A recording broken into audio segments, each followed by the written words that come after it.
Assalamualaikum warahmatullahi wabarakatuh. Perkenalkan, nama saya Anissa Fitri Kamilah dari jurusan Pendidikan Biologi Universitas Sultan Ageng Tirtayasa dengan NIM 222420085. Di sini saya akan memaparkan jawaban dari UTS mata kuliah Pendidikan Inklusi. Menurut saya, pendidikan inklusi adalah solusi. Mengapa demikian? Hal ini dikarenakan kondisi semua orang belum tentu normal. Ada orang yang sejak lahir memiliki keterbatasan. Kemudian ada orang yang mengalami kecelakaan, kemudian berkebutuhan khusus, maupun hal lainnya. Oleh karena itu, pendidikan inklusi adalah solusi bagi anak-anak yang berkebutuhan khusus sehingga memiliki kesempatan untuk mendapatkan pendidikan yang layak seperti halnya anak-anak normal lainnya. Selain itu, dengan adanya pendidikan inklusi, anak-anak yang berkebutuhan khusus dapat memaksimalkan potensi dirinya. Pendapat ahli mengenai pendidikan inklusi yang pertama menurut Staub dan Pick tahun 1995 yang menyatakan bahwa pendidikan inklusi adalah penempatan anak berkelainan tingkat ringan, sedang, sampai berat secara penuh di kelas reguler. Kemudian menurut Johnson dan Jordan tahun 2004 menyatakan bahwa pendidikan inklusi adalah konsep pendidikan yang menjangkau semua anak tanpa terkecuali.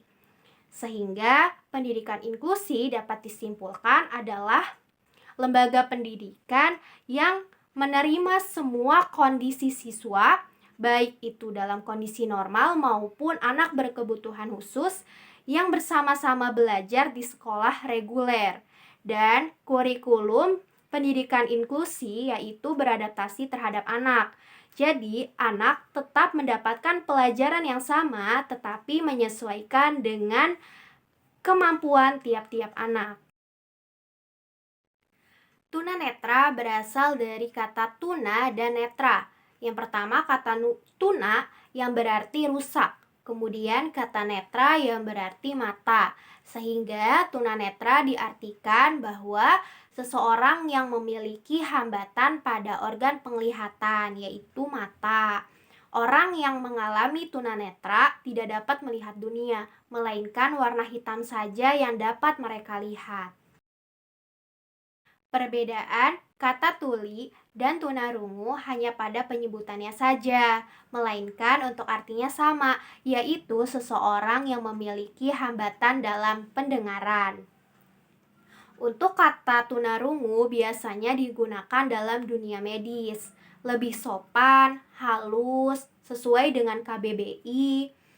Namun, pengidap tuli lebih senang disebut dengan istilah tuli. Mengapa demikian? Karena mereka lebih mengenal tuli dengan menyingkatnya sebagai huruf kapital T, dan komunitas tuli menganggap bahwa panggilan tuli itu sebagai istilah dari kelompok masyarakat.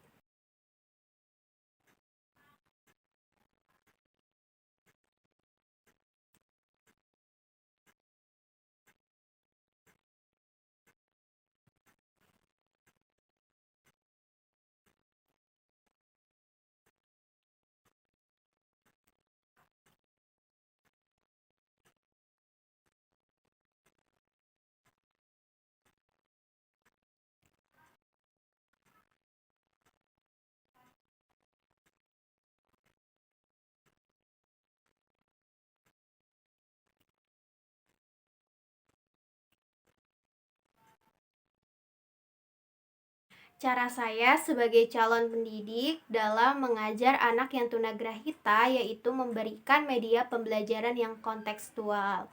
Mengapa demikian? Hal itu dikarenakan anak tunagrahita tidak dapat berpikir secara abstrak.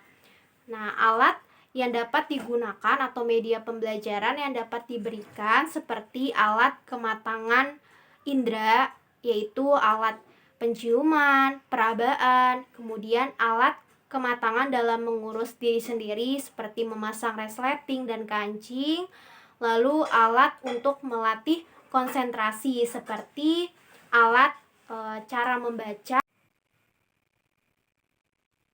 kemudian alat berhitung seperti ini.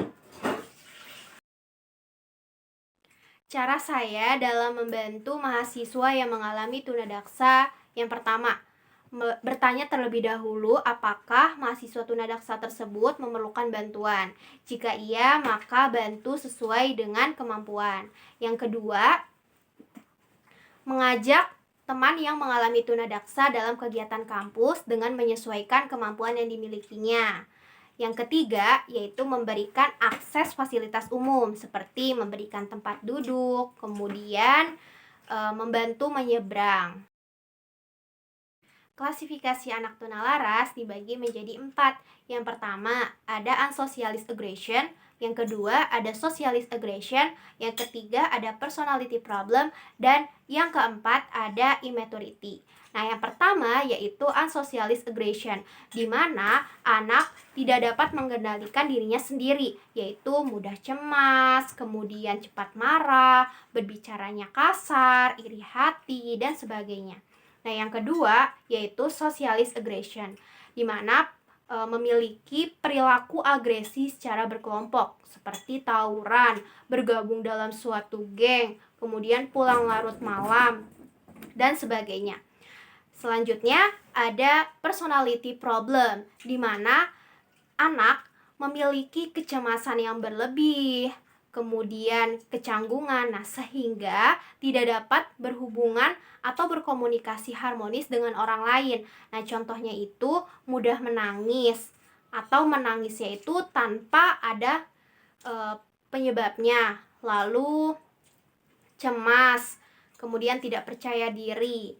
Selanjutnya ada immaturity. Nah, immaturity ini adalah anak yang tidak menunjukkan sikap atau perilaku dewasa, seperti sering gagal, ceroboh, kemudian tidak dapat berkonsentrasi dengan baik, dan sebagainya. Jika saya sebagai pemegang kebijakan di kampus, maka sarana dan prasarana yang akan saya siapkan untuk membuat kampus saya menjadi inklusif bagi anak-anak disabilitas yaitu, yang pertama, saya akan membuat fasilitas umum seperti perpustakaan yang ramah dengan anak berkebutuhan khusus, seperti menyediakan buku dengan tulisan Braille. Yang kedua, sarana jalan di lingkungan kampus akan saya buatkan guiding block untuk membantu anak-anak yang tunanetra. Kemudian saya akan membuatkan fasilitas umum berupa toilet khusus untuk anak-anak disabilitas. Jadi dibedakan antara toilet anak-anak normal dan anak-anak berkebutuhan khusus. Kemudian saya akan menyediakan fasilitas seperti kursi roda, tongkat, untuk membantu atau menunjang anak-anak yang disabilitas, dan saya juga akan menyediakan media pembelajaran yang kontekstual untuk anak-anak ABK.